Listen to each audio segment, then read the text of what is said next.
सच्ची मानिए, कोई अपना नहीं, विश्वास कीजिए। अज्ञान के कारण आपको लग रहा है कि मेरा बहुत प्यार करने वाला, बहुत सुख देने वाला मित्र है, पिता है, परिवार है, ये भ्रम है। आगे चलकर जब आप विवेकवान बनेंगे तो आपको खुद दिखाई देगा कोई आपको नहीं चाहता। सब अपने देह भाव से युक्त होकर सुख की आकांक्षा से मुंह में बंधे हुए डोल रहे हैं।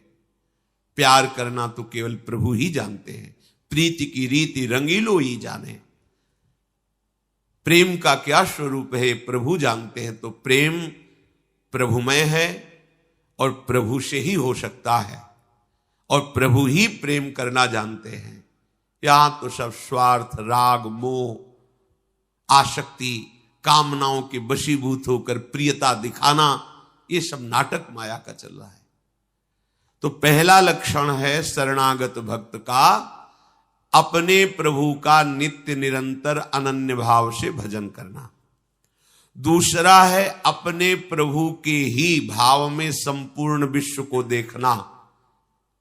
जिधर मैं देखता हूं मेरा प्रीतम ही है, दूसरा कोई नहीं। अखिल विश्व को अपने आराध्य देव के रूप में देखना।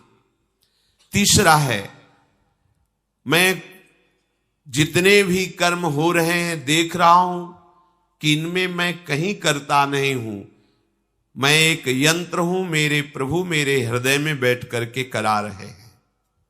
चौथा, मेरे प्रीतम से बढ़कर त्रिभुवन में कोई वस्तु, व्यक्ति, स्थान, पद, प्रतिष्ठा नहीं है। इसकी भी व्याख्या हो चुकी। इसकी पहचान तभी होगी जब आपको कोई वस्तु, व्यक्ति, स्थान मिले और प्रभु का भजन न छूटे तो समझो कि प्रभु सर्वश्रेष्ठ हुए। अगर भजन छूट गया, प्रभु की स्मृति छूट गई और उस वस्तु, उस व्यक्ति, उस पदार्थ, घटना में आप आसक्त हो गए तो प्रभु छोटे हो गए, वो बड़ी हो गई। प्रभु से बढ़कर कुछ न मानना। पांचवा, हर समय प्रभु मेरे साथ हैं, ये दृढ़ विश्वास रखना। दृढ़ विश्वास और हैं, बिल्कुल पक्की बात समझ लो, प्रतिपल है। जीवन में सहस्त्रों बार ऐसा प्रभु ने अनुभव कराया है। रूप कोई भी हो, होते वही हैं। इतना प्यार, इतना दुलार कि अगर 1 मिनट विलंब हो जाता तो घटना घट जाती। हजारों बार देखा उनका प्यार, उनका दुलार। वो उनको कहीं आना जाना नहीं, जहां आप हैं वहीं वो हैं। दृढ़ विश्वास होना चाहिए। देखो, दृढ़ विश्वास में ही भगवान का अवतार हो जाता है। तलवार लिए हुए भयंकर शक्तिवान हिरण्यकश्यप प्रहलाद जी को खंभे में बांध देता है। कहां है तेरा भगवान? हरि हरि ऐसा बोलता है। अब देखूं कहां है तेरा हरि, तुझे कैसे बचाएगा? 5 वर्ष के बालक प्रहलाद जी हैं। उन्होंने कहा कि मेरा हरि इस खड्ग में भी है जो तुम जिससे मारना चाहते हो, तुम में भी है। ये जो बल विक्रम तुम्हारा प्रकट हो रहा है मेरे हरि से ही हो रहा है। जिस खंभे में बांधे हो इसमें भी हरि हैं। अच्छा, इस खंभे में हरि हैं। एक घूसे का प्रहार, महान बलशाली। ऐसी आवाज प्रकट हुई, दहाड़ प्रकट हुई, मूर्छित होकर गिर पड़ा। हिरण्यकश्यप जैसा महान शक्तिवान मूर्छित होकर गिर पड़ा। भरी सभा में उस खंभे से भगवान का ऐसा रूप जो न कहीं देखा गया था, न सुना गया था, न पढ़ा गया था। नरसिंहावतार। त्रिभुवन कांप गया भगवान की दहाड़ से। किसी की सामर्थ्य नहीं थी कि उनकी दृष्टि में दृष्टि मिला सके।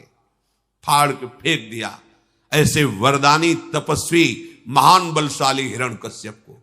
ये विश्वास, मेरे भगवान जहां मैं हूं यही हैं, उनके द्वारा मैं पूर्ण सुरक्षित हूं। दृढ़ विश्वास। ये विश्वास बड़ी कृपा से आता है। कभी कभी ऐसी घटना होती कि लगता है कि भगवान नहीं है। अगर होते तो ऐसा कैसे हो सकता है। लेकिन सच्ची मानिए वो घटना, उसका परिणाम बड़ा मंगलमय होगा, क्योंकि भगवान कोई मंगल विधान रचे हैं, अभी आपको समझ में नहीं आ रहा। हम लोगों ने जो विचार कर रखा है कि ये मंगल है, वो अमंगल ही है। बहुत छोटी बुद्धि वाले अपने लोग हैं। पर प्रभु ने जो मंगल विधान कर रखा है वो वास्तविक मंगल है।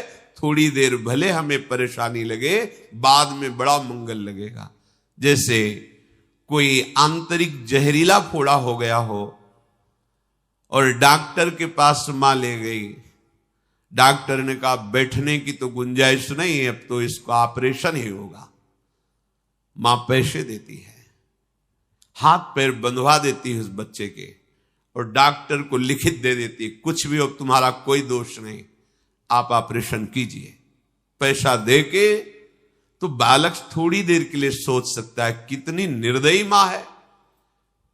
ऐसा बंधन, ऐसी पीड़ा पैसे देके करवा रही, पर वो अज्ञान के कारण ऐसा सोच रहा है। यद्यपि मां की संपूर्ण चेष्टा बालक को स्वस्थ और सुखी करने की है, ठीक ऐसे ही कोई प्रतिकूल भयानक विधान करके, उसमें हमको असमर्थ करके प्रभु कोई मंगल विधान कर रहे हैं, हमारा कोई जहरीले फूड़े का ऑपरेशन कर रहे हैं।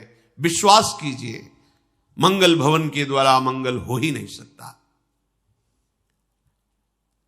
छठवां, सर्वदा प्रभु के अनुकूल ही कार्य करना। प्रभु के अनुकूल, मन के अनुकूल नहीं। हम सर्वदा मन के अनुकूल कार्य करते हैं, इसीलिए हम संसारी हो गए, इसीलिए हमारी दुर्गति हो रही। यहां आदेश कर रहे हैं शरणागत वही है जो श्री कृष्ण अनुकूल लेन, आराध्य देव के अनुकूल। तो आराध्य देव के अनुकूल क्या है? तस्मात् शास्त्रम प्रमाणम ते कार्याकार्यो व्यवस्थितौ। क्या करना चाहिए, क्या नहीं करना चाहिए, इसकी व्यवस्था शास्त्रों में भगवान ने कही। वो तो हमने पढ़ा नहीं, तो सत्संग सुनो, शास्त्र का सार आपको मिल जाएगा। जैसे दूध, फिर दही, फिर उसको जब मंथन किया गया तो मक्खन, फिर उसका घी, तो सत्संग सीधे घी है। तुम्हें समस्त शास्त्रों में दौड़ना नहीं पड़ेगा, समस्त शास्त्रों का सार आपको सुनने को मिल जाएगा। सत्संग में ही पता चलता है कि प्रभु के अनुकूल किस आचरण के द्वारा हम प्रभु को प्रसन्न कर सकते हैं। तो उपासक शरणागत भक्त के द्वारा अपने आराध्य देव के अनुकूल ही आचरण होना। प्रभु के प्रत्येक विधान में उदास होके नहीं सहना। अब क्या करें, भगवान है, जो सहाएंगे तो सहना पड़ेगा। असमर्थ हैं वो, तो ईश्वर है ना, हम तो असमर्थ हैं। ऐसे नहीं, नहीं, कोई मंगल विधान मेरे प्यारे का है, ऐसा मानकर प्रसन्न होकर आई हुई विपत्ति, दुख, प्रतिकूलता को सह जाना, ये भक्त का कार्य है। ये बहुत कठिन है। प्रभु के प्रत्येक विधान में मंगल भावना करना बहुत कठिन है, पर जो क्रम से जिनकी साधना चल रही उनको कठिन नहीं। एक बार महाभागवत भगवत स्वरूप श्री जयदेव जी को किसी प्रेमी भक्त ने अपने यहां बुलाया। वैसे तो जाते नहीं थे, पर बहुत आग्रह करने पर उनके घर गए। बहुत ही भगवत प्रेमी महात्मा भगवत स्वरूप श्री जयदेव जी हैं। गीत गोविंद की महिमा ऐसी कि जहां गीत गोविंद का गायन किया जाए श्याम सुंदर निश्चित वहां सुनने पधारते हैं। पद्मावती जयदेव प्रेम वश कीन्हे मोहन, अष्टपदी जो कहे फिरे तक के ताके गोहन। पीछे पीछे डोलते ठाकुर जी। उस भक्त के यहां गए, उसने अर्चना वंदना की, भगवत चर्चा हुई।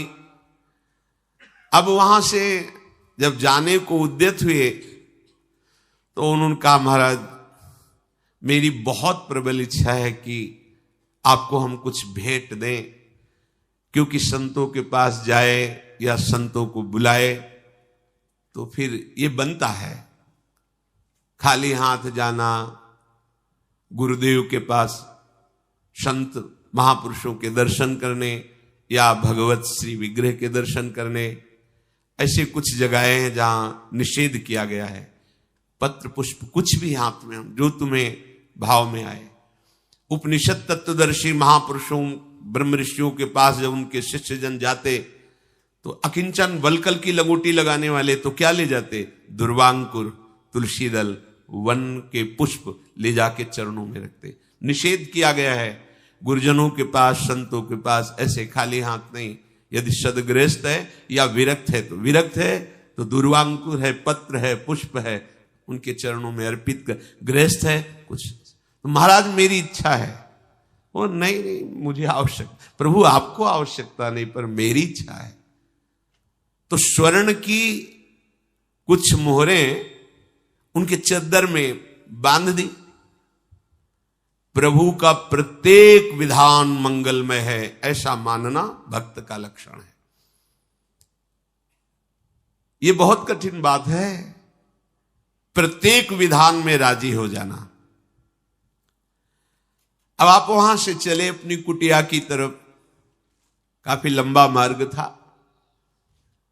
तो उस धनी भगत के घर से निकल के चले तो ठग लोगों ने, ठग को भगवान की ही तरफ से एक दृष्टि मिलती है, वो देख के ही पता चल जाता है किस जेब में कहां कैसे पैसे, और इतनी प्रवीण कला होती है कि आपको पता भी नहीं चलेगा, आपकी जेब काट लेंगे, बाद में जब हाथ डालेंगे तो हाथ ही निकलेगा उसमें, जेब तो गायब मिलेगी। वो गांठ देख के ही समझ गए कि धनी के यहां से आ रहे हैं जरूर, लग गए पीछे। महाभागवत जयदेव जी ने देखा कि दोनों तरफ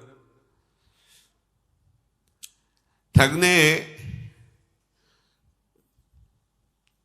इशारों से आपस में और नजदीक होते, तो जयदेव जी ने कहा कि आप लोग कहां जाना चाहते हैं? ठगों ने कहा कि आप जहां जा रहे हैं वहीं हम भी जा रहे हैं। जयदेव जी समझ गए। जयदेव जी ने कहा कि वो भगत के यहां गए थे तो उसने कुछ ये स्वर्ण मोहरें दी, देखो हम तो भगवान के आश्रित रहते हैं, मुझे इसका भरोसा तो है नहीं, आप इनको ले लीजिए, कुछ खरीद लाइए, खाइए पिए, आनंद लीजिए।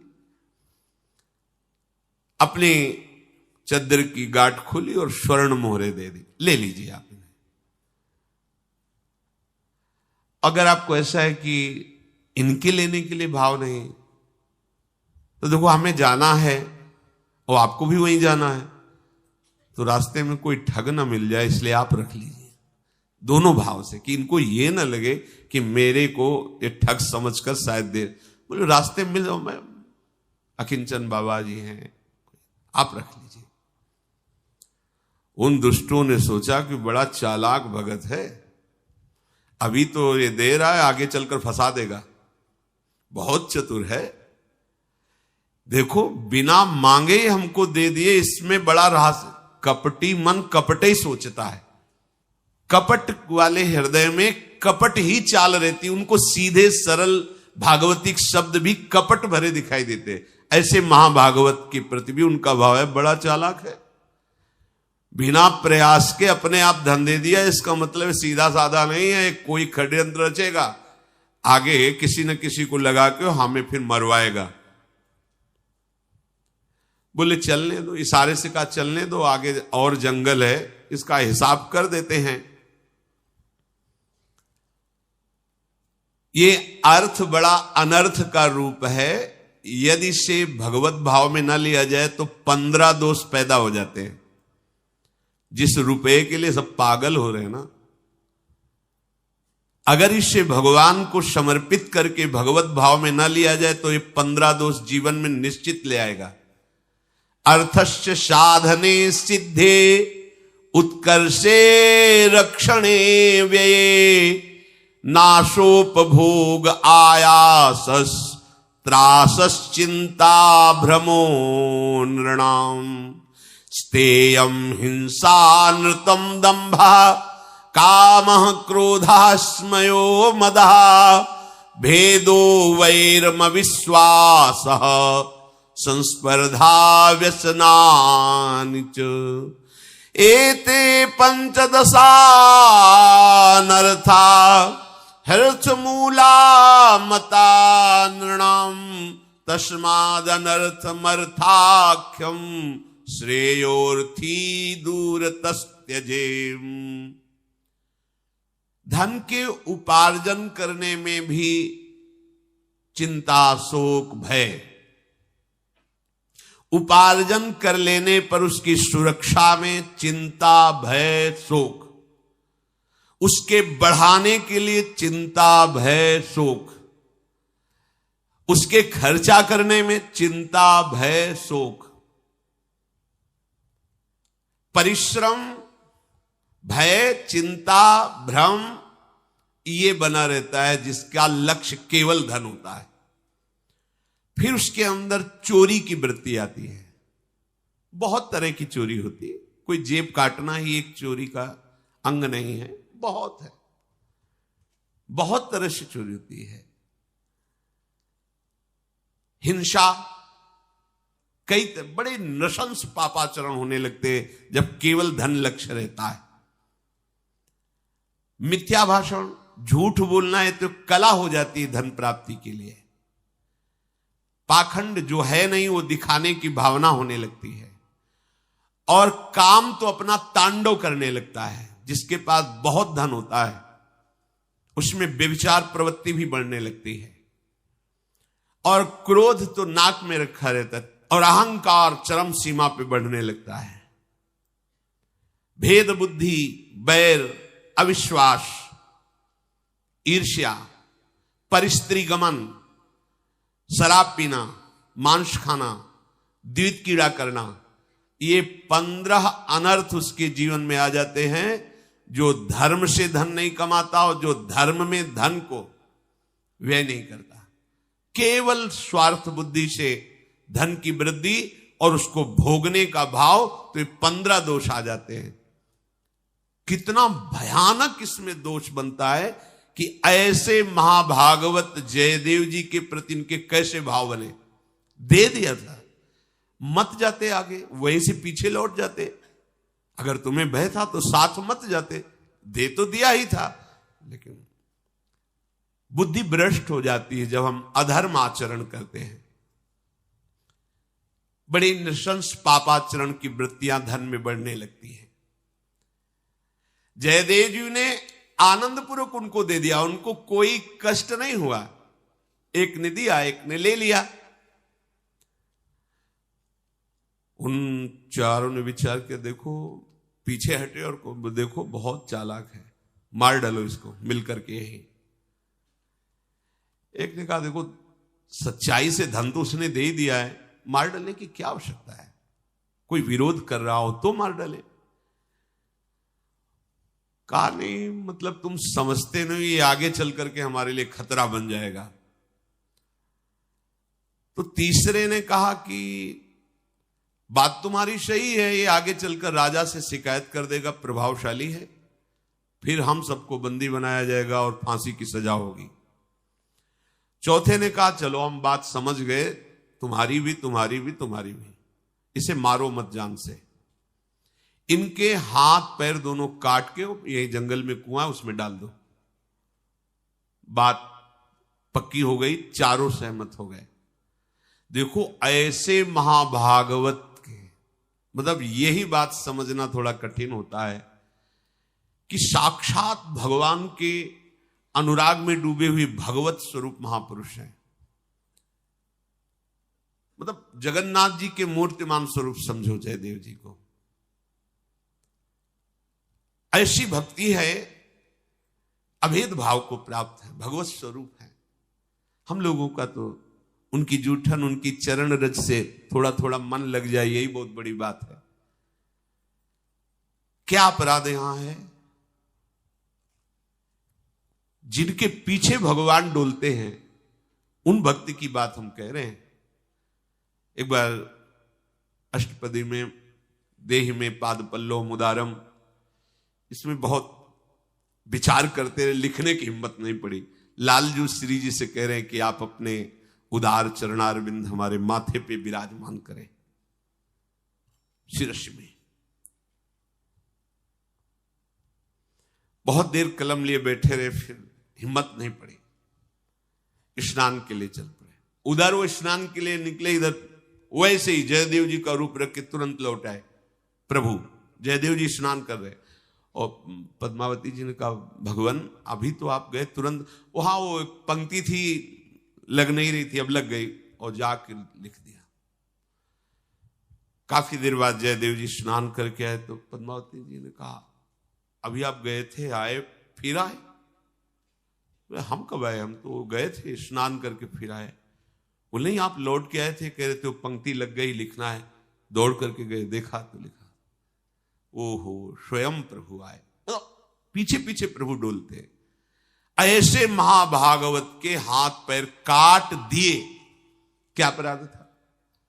प्रभु के हर विधान में मंगल विधान देखना एक बड़ी कठिन बात है, बड़ी कठिन बात। लोग सोचते हैं कि भगवान इतने कठोर क्यों हैं भक्तों के साथ, ऐसा क्या? जैसे चरित्रों में हम लोग पढ़ते कि ठाकुर हरिदास जी को 22 बार क्या अपराध था हरे कृष्ण बोलने पर? एक बार भगवान का जो नाम बोले, भगवान और भगवान के अव्यक्त महापुरुषों की उस पर कृपा होती है, जो रात दिन नाम जप कर रहे हैं, उनको ये परिणाम मिले। पर यार हास्य रघुनाथ कर बेग न जाने कोई, जो जाने रघुपति कृपा सपने मोह न हो। हाथ पैर काट करके और कुएं में डाल करके प्रसन्न होकर चले गया। अब तो स्वर्ण सर्पिया मिल गई और ये तो मरी जाएगा कुएं में, यहां जंगल में कौन निकालने आएगा? एक लक्ष्मण से नाम के राजा उधर से गुजर रहे थे तो आवाज आ रही थी, श्री जयदेव जी भगवान नाम कीर्तन कर रहे थे, कृष्ण कृष्ण जय श्री कृष्ण। आवाज सुनते, वो बड़े महाभागवत थे, आवाज सुनते ही ऐसी अमृतमयी आवाज की खिंचे चले गए। ये समझ में नहीं आ रहा था क्योंकि तृण पत्तों से सब जंगल ही था। तो उनका पहले प्यास लगी, पानी पिलाओ, फिर ये आवाज कहां से आ रही उसकी हम खोज करेंगे। ऐसी कोई संभावना ही नहीं थी। जब पानी के लिए वहां गए तो आवाज कुएं से ही आ रही थी, देखा तो कुएं में ही जयदेव जी। उनको निकाला गया, मुख में प्रसन्नता आनंद छा रही जयदेव जी के, और निरंतर नाम ध्वनि प्रकट हो रही मुख से, मानो कोई तेज पुंज प्रकट हुआ हो कुएं से, ऐसा तेज श्री जयदेव जी का। और मुस्कुराते हुए हाथ पैर कटे हुए। राजा देखकर आश्चर्यचकित हुआ और कहा कि आप बताइए किसके द्वारा ऐसा अपराध हुआ है, अभी उसको प्राण दंड दिया जाएगा।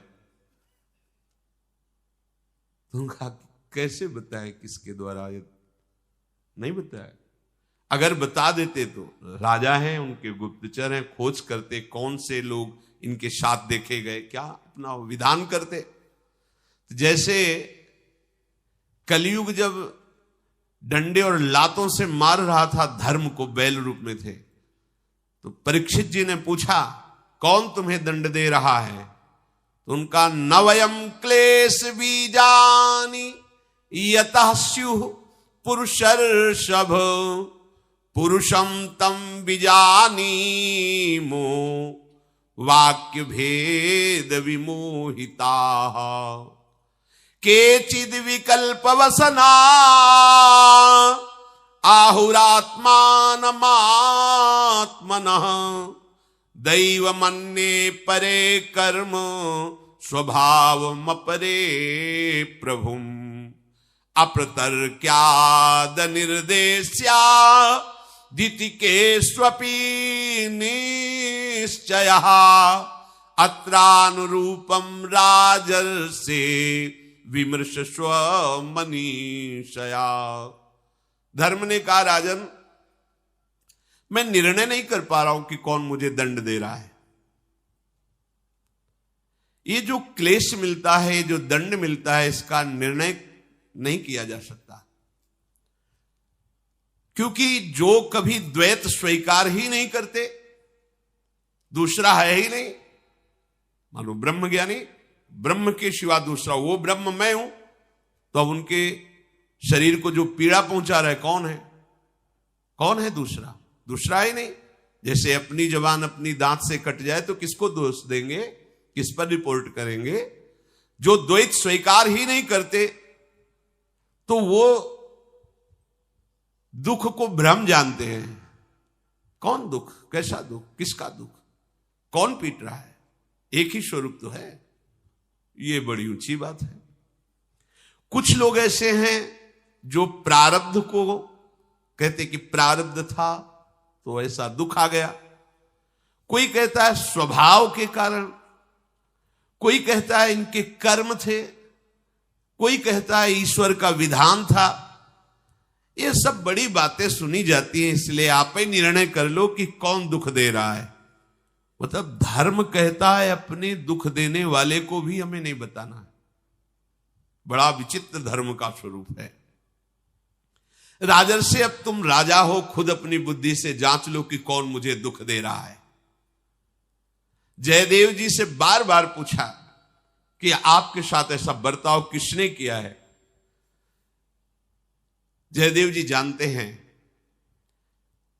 कि अगर किसी भी तरह से किसी पर, तो हमारी भगवत भावना पर फर्क पड़ जाएगा। मेरे भगवान ही सब रूपों में है।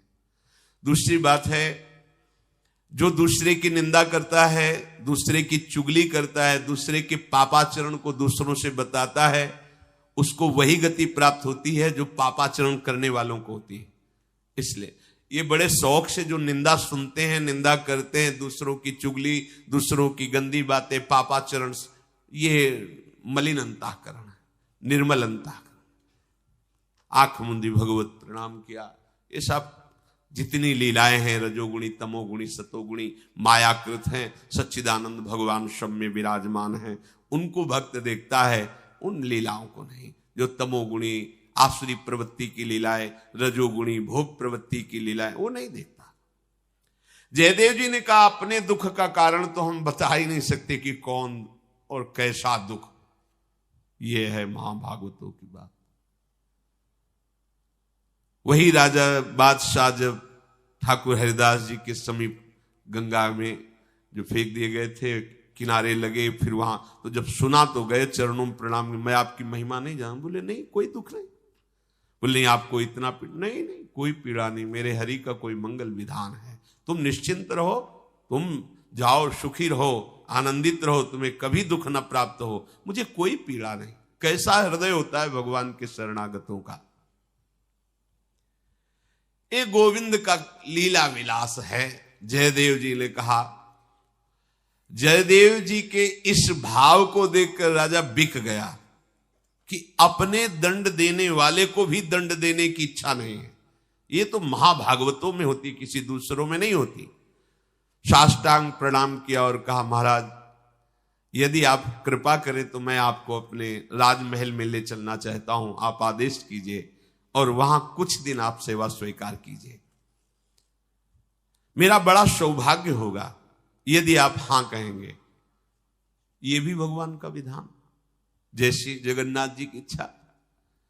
राजा ने पालकी में बिठा करके भगवान नाम कीर्तन करते हुए जयदेव जी को महल में ले गए और उनके जो हाथ पैर के घाव थे, राजवैद्यों के द्वारा औषधियों का लेप करके ठीक कराया गया। वो घाव भरे। श्री जयदेव जी से प्रार्थना की कि प्रभु, पहले तो ऐसा नहीं था, पर आपके दर्शन से और आपके वचनों से मेरे हृदय में एक बात जागृत हुई कि मैं भगवान को कैसे देख पाऊंगा। राजा हूं, राजवैभव सब है, भगवान तो अकिंचन प्रेमी जनों से मिलते हैं। यह है संत का चमत्कार। आपको भगवत भजन की भावना जागृत हो जाए, गंदे आचरण त्यागने का मन होने लगे, तो जान लो कि संत का चमत्कार हो गया है। संत का चमत्कार है, बाहरी छूछा नहीं, हृदय का परिवर्तन कर देना, विषयी हृदय को वैरागी बना देना, जगत में आसक्त चित्त को भगवत आसक्त कर देना। यह दुर्लभ बात संतों के संग से होती है। संतों का संग मिला मानो आवागमन चक्र से, अब हमारा छुटकारा हो जाएगा। बड़े भाग पाई सत्संगा, बिनहि प्रयास होई भवभंगा। प्रभु मुझे वो उपाय बताओ जिससे भगवान का साक्षात दर्शन हो जाए। तो उन्होंने कहा कि राजन, वैसे तो अनेकों साधनों का शास्त्र में वर्णन है, पर सहज और बहुत जल्दी भगवत साक्षात्कार करने का एकमात्र उपाय है भगवान के प्रेमी भक्तों और संतों की सेवा की जाए। इससे बहुत जल्दी भगवान प्राप्त क्या हो जाते, भगवान बिक जाते हैं। संतों की सेवा से भगवान बिक जाते हैं। राजन, यदि अनेक प्रकार के मेवा मिष्ठान और संतों की सुख सामग्रियों से उनकी पूजा की जाए, उनको बुलाया जाए, उनका चरणामृत उतारा जाए, उनको भोग पवाया जाए, उनके चरणों में बैठकर उनके श्रीमुख से भगवत चर्चा सुनी जाए, तो निश्चित भगवान का साक्षात्कार हो जाए। और इसके एक नहीं, बहुत से इतिहास में उदाहरण बढ़े हुए हैं। संतों का आगमन और संतों का भगवत जस गाना, उन्हीं के बीच में भगवान विराजमान। मद भक्ता यत्र गायंती तत्र तिष्ठामि नारदः। जहां मेरे भक्त एक साथ नाम कीर्तन करते हैं, मेरी चर्चा करते हैं, वहां। और भगवान को साक्षात भोग लगाने का उपाय संत जन ही है। भगवान को अगर प्रगट में पवाना है तो संतों के मुख से भगवान पाते हैं। जैसे गर्भस्थ शिशु को पुष्ट करना हो तो मां को अच्छे अच्छे पदार्थ पवाओ तो उसके उदर में पल रहा गर्भस्थ शिशु पुष्ट होगा। ऐसे ही उदर में विराजमान भगवान और मां स्वरूप संत जन, जब संत जन पाते हैं तो भगवान को प्रसन्नता होती, पुष्टता होती है। जयदेव जी ने ऐसी आज्ञा दी तो चारों ओर अपने सेवक गणों को भेज भेज कर जहां संत भगवान दिखाई देते, दैन्यता पूर्वक राजमहल में बुलाते और उनकी सेवा करते। बैठ करके नाम कीर्तन भगवत कथा वार्ता सुनते, आनंदित होते। इनकी ऐसी ख्याति फैल गई कि कोई भी कंठी तिलक धारण किए हुए हो और मिले तो उसे आदर के साथ लाया जाए और जो उसकी इच्छा हो उसके अनुसार उसकी सेवा की जाए। राजा है, कोई कमी तो है नहीं। तो ये बात चारों ओर फैल गई। इन चारों ठगों को वो बात सुनने को मिली। जो इच्छा हो तो बोले अब चोरी करने की जरूरत नहीं है, बस तिलक लगाने में कितनी देर लगती है, ऐसे कर लो तो शैव तिलक लग गया, ऐसे कर लो तो वैष्णव तिलक लग गया, देर क्या लगती है। लेकिन साधुता आने में जन्म जन्म लग जाते हैं। साधुता आना, ये है साधुता श्री जयदेव जी। ठगों ने सुना कि कंठी माला धारण करने मात्र से ही राजमहल में राजा प्रणाम करता है और जो चाहे वो प्राप्त कर लेता है। जयदेव जी का आदेश था, माला तिलक मुद्रा भी संयुक्तो यह प्रदर्श्यते चांडालोपि महीपाल पूजनीयो न संशया। तुम्हें केवल इतना देखना है कि गले में कंठी, मस्तक में माला और मुख में भगवान नाम उच्चारण कर रहा है, बस उसका दर्शन ही तुमको पावन कर देगा। उसकी सेवा करो, ऐसा हमारा आदेश है। ठगों ने सुना, साधु वेश धारण किया और महल में प्रवेश किए। बड़े बड़े तिलक, अब उनको ज्ञान तो है नहीं कि कौन सा तिलक कहां कैसे लगाया जाता है। और जयदेव जी जहां से संत प्रवेश होते थे तो दर्शन के लिए, तो हाथ पैर तो थे नहीं, तो ऐसे गद्दी में बिठा देते। जो संत भगवान निकलते तो उनके देखो, हम संत हैं ऐसा संतों में भाव नहीं होता, ये भाव नहीं होता, ये संतों में भाव नहीं। अगर उनसे हृदय से पूछो तो एक ही बात निकलेगी, असमय अधम सखा सुनो। जहां किसी महाभागवत ने अपना परिचय बताया है वहां ये नहीं बताया कि मैं संत हूं, कभी ऐसा नहीं सुना। सबरी जी के सामने भगवान बैठे, कोई संशय है, कितनी बड़ी महापुरुष है, पर भगवान से करें अधम ते अधम, अधम मति नारी, तिनमा मैं मति मंद अघारी। हनुमान जी महाराज कह रहे हैं एक में मंद मोह बस कुटिल हृदय अज्ञान। और है कौन? ज्ञानी नामक गिरगण्य महाभागवत। अब सबके दर्शन हो इसलिए उनको ऐसे चारों ठगों ने देखा ये वही है जिसके हाथ पैर काट के जंगल में डाल दिए गए थे। अब क्या करें? पसीना पसीना हो गए कि राजा इसके अधीन है, ये राजा का गुरु है। चारों ने देखा, बोले कुछ भी हो अगर पीछे हटे तो पकड़े जाओगे। जयदेव जी ऐसे ऐसे, चारों ने कहा पहचाना नहीं। जयदेव जी बिल्कुल ऐसे कहे कि मानो पहचाना ही नहीं। चारों उनका बच गए, पहचाना नहीं, चुपचाप निकल चलो।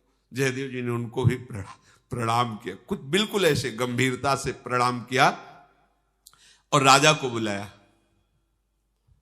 जब वो चले गए, बोले ये जो 4 महात्मा गए हैं इनका विशेष सत्कार करो, ये हमारे विशेष प्रेमी हैं। राजा को जब आज्ञा कर दी मेरे विशेष प्रेमी है, अब तो उनका चरणामृत उतारना, आरती पूजा, ये है महाभागवत, ये विशेष प्रेमी है, ये है भक्त का हृदय। करत जे अनुशहन निंदक तिनहु पे अनुग्रह कियो। ये केवल भक्त में होता है, ये बनावटी में नहीं हो सकता, ये केवल भक्त हृदय से ही होता है। उमा संत के यही बड़ाई।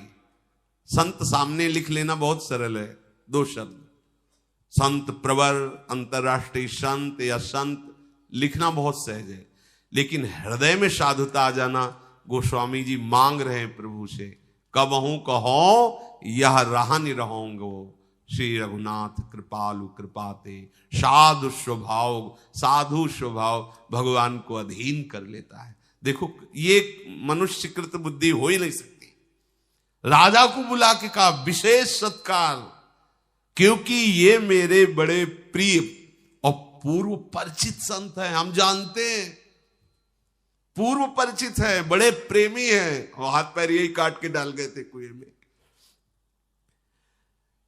जेव ही जयदेव जी ने ऐसी आज्ञा की, बड़ा स्वागत किया।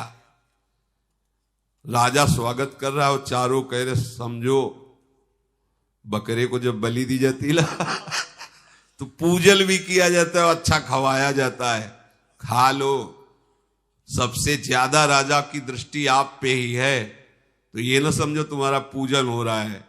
बलि के लिए भी तैयार रहना, क्योंकि वो जिसके हाथ पैर काटे थे उसने बुला के कुछ कहा है।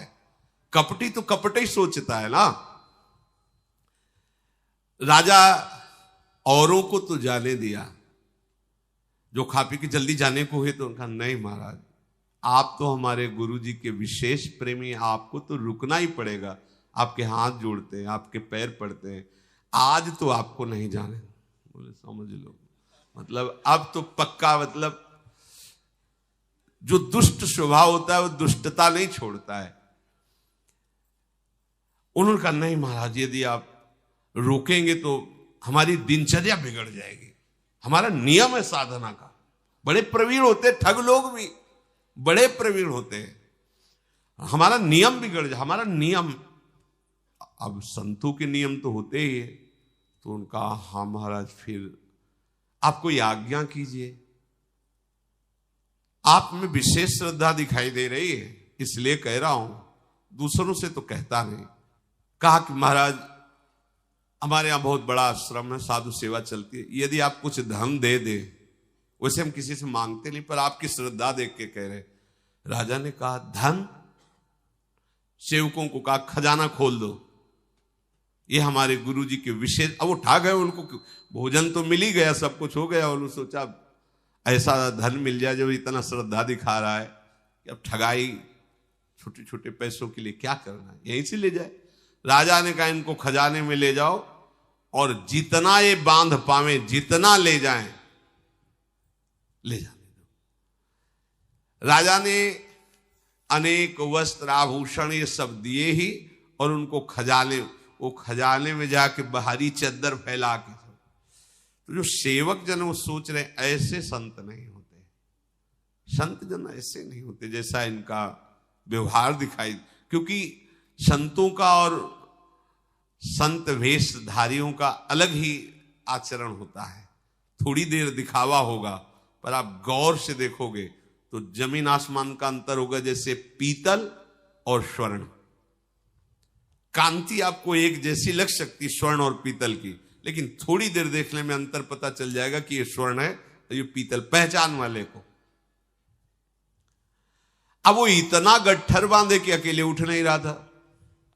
अब राजा ने सेवकों को कहा था कि पूरी सेवा होनी, उठा उठा के सेवक लोग बड़ी बड़ी गठरी, आभूषण, स्वर्ण, मोहरे, ये सब ला। अब संतों का जो स्वरूप होता उससे इनकी बिलक चाल, सैनिक लोग चल तो रहे थे साथ में, पर बिलक चाल।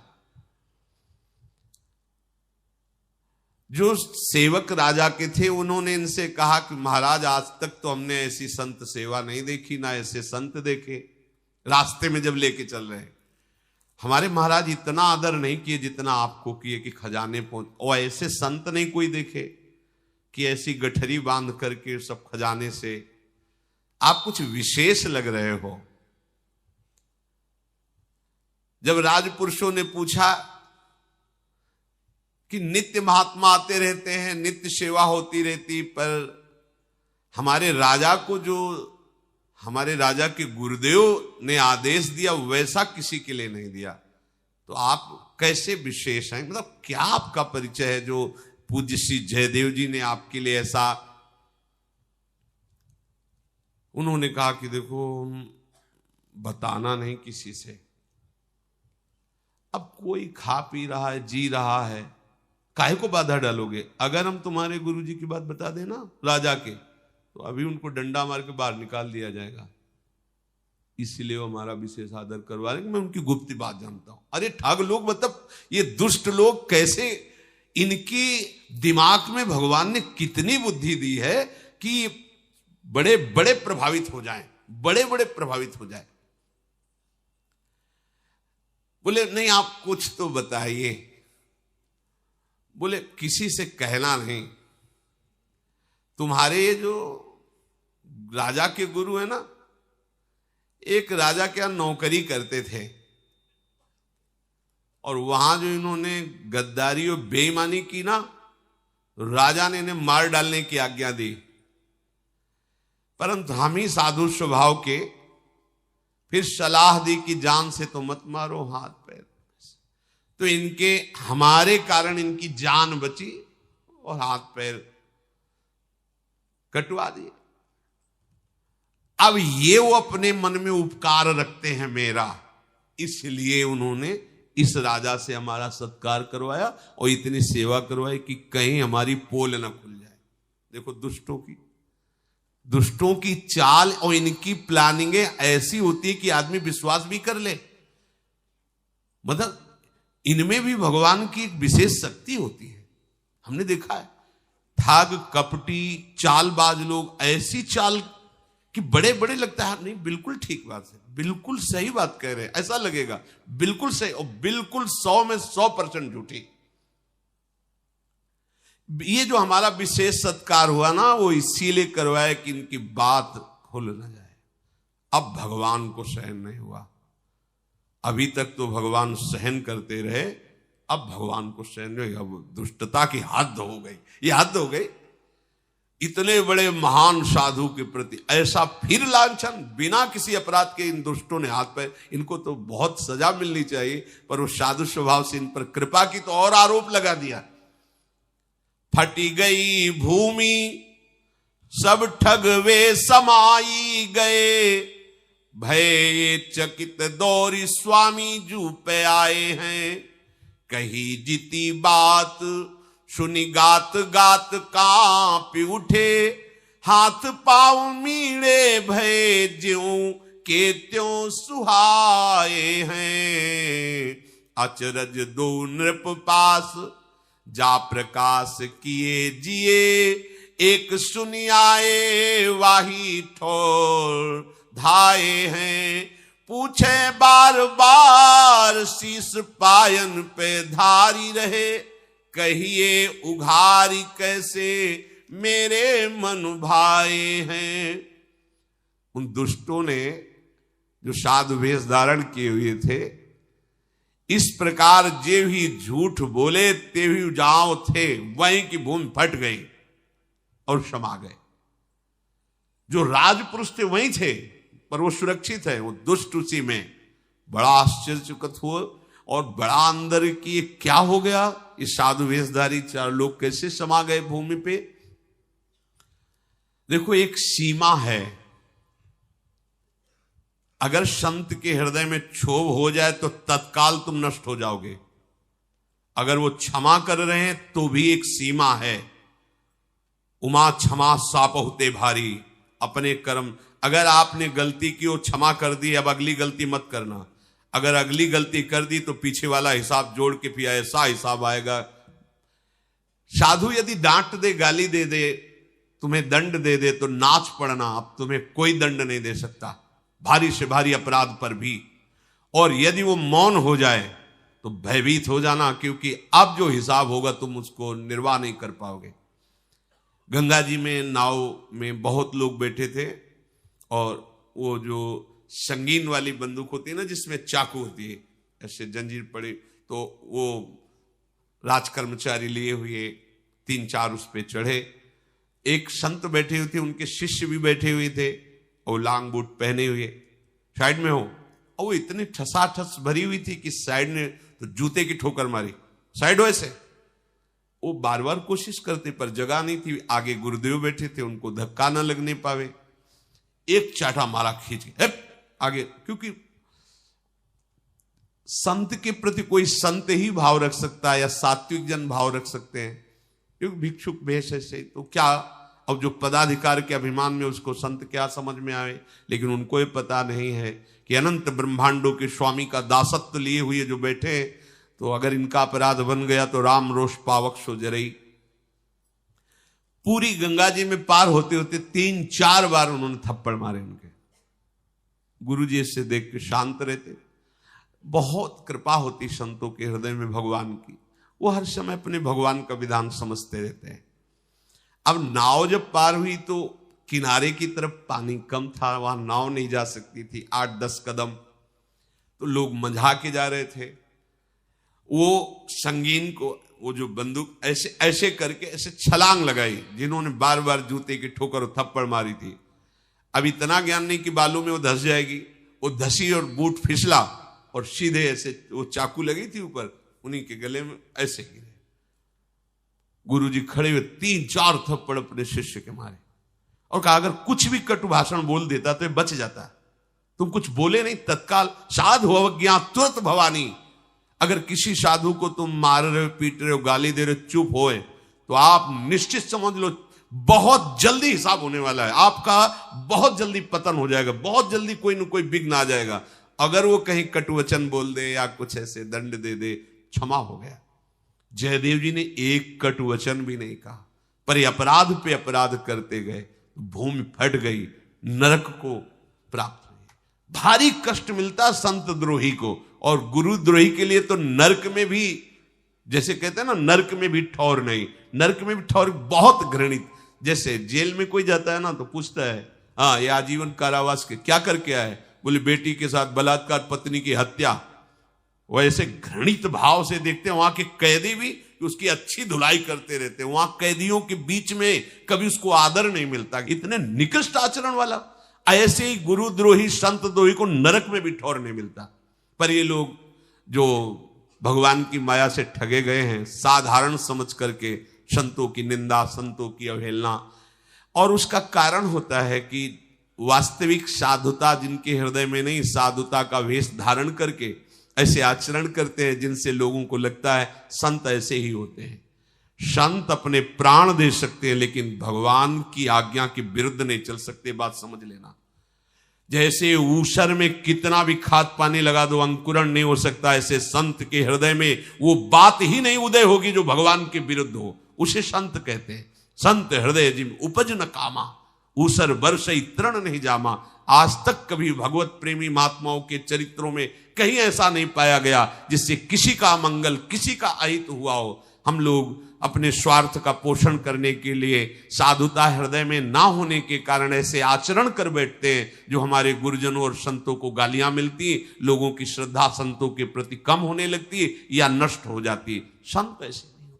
भगवान का साक्षात स्वभाव देखना है तो संतों में देखो, उनके स्वामी का पूरा स्वभाव अवतरित होता है संतों के हृदय में। जिन्होंने मारा, जिन्होंने गालियां दी, उनको परम पद प्रदान कर दिया, ये संतों का स्वभाव। उमा संत कही है बड़ा, यही संत की बड़ाई है। वो लात मार रहे हैं, बोले राम भजे हितनाथ तुम्हारा मंगल हो जाएगा यदि प्रभु का भजन करोगे। श्री जयदेव जी के पास वो भागते हुए गए और कहा, स्वामी जी वो जो 4 संत जिनको आप बहुत प्रेमी कह रहे थे, वो ऐसा ऐसा बोल रहे थे, उसी समय धरती फटी और वो उसमें समा गए। राजा भी उसी समय जयदेव जी के पास, जयदेव जी को बड़ा दुख, नहीं भगवान नहीं भगवान ऐसे। अब उनके हाथ तो कटे हुए थे, जैसे जैसे ऐसे किए, नवीन हाथ और नवीन पैर, स्वस्थ एकदम तेजो में। और वो कहते थे नहीं भगवान ऐसा नहीं, उनको क्षमा करो, आप उनको दंड मत दो, प्रभु आप क्षमा करो।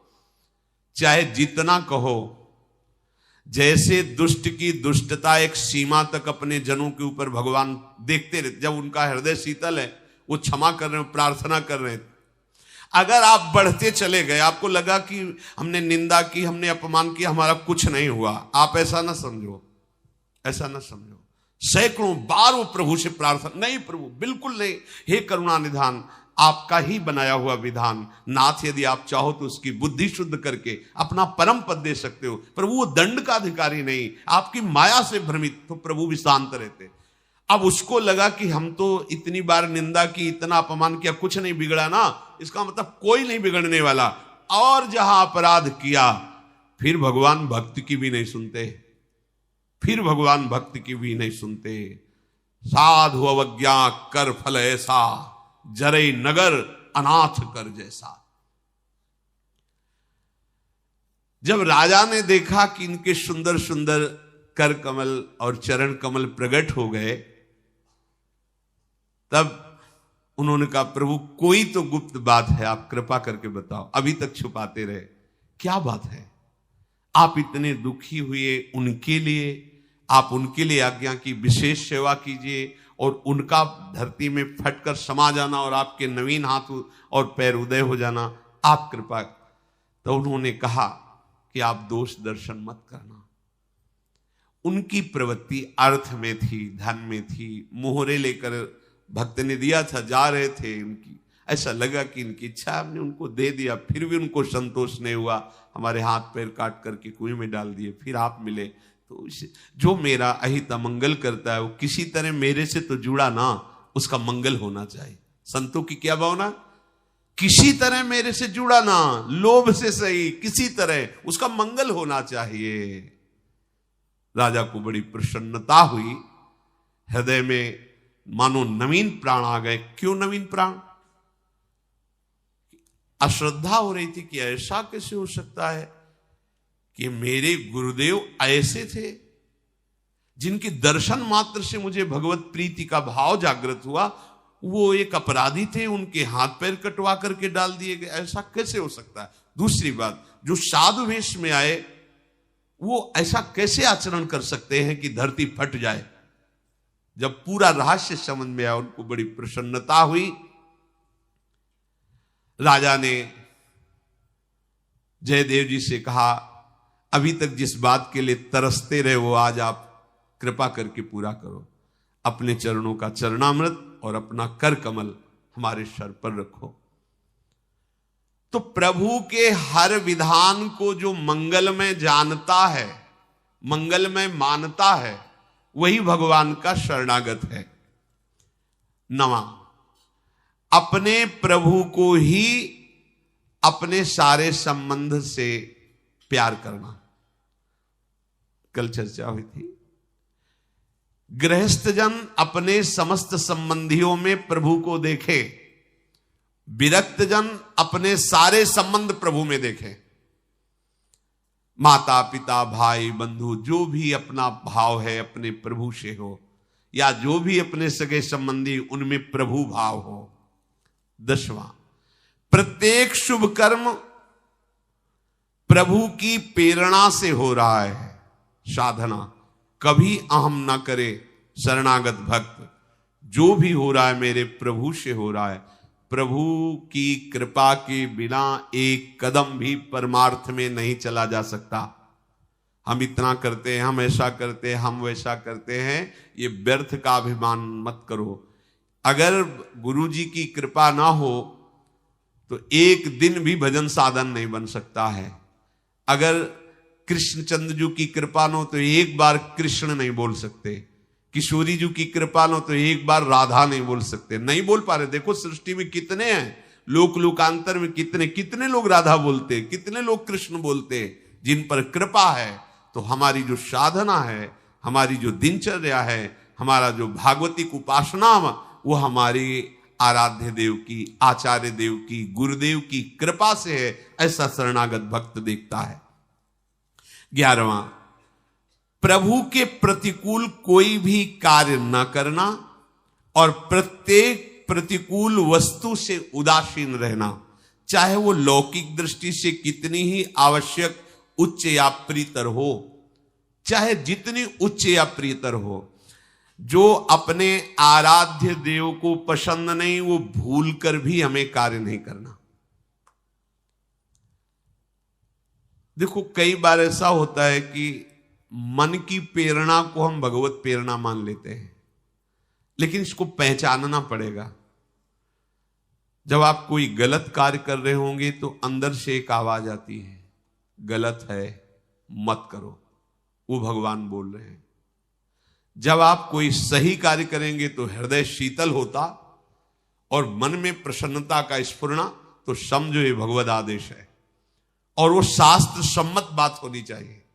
कभी कभी विषय सेवन के उत्साह में ऐसा लगता है हृदय आनंदित हो रहा है, पूरा विषय संयोग बिल्कुल स्वाभाविक बन रहा है, तो हमें लगता है भगवान की ऐसी इच्छा है। नहीं, समझना हर्ष और आनंद में अंतर है।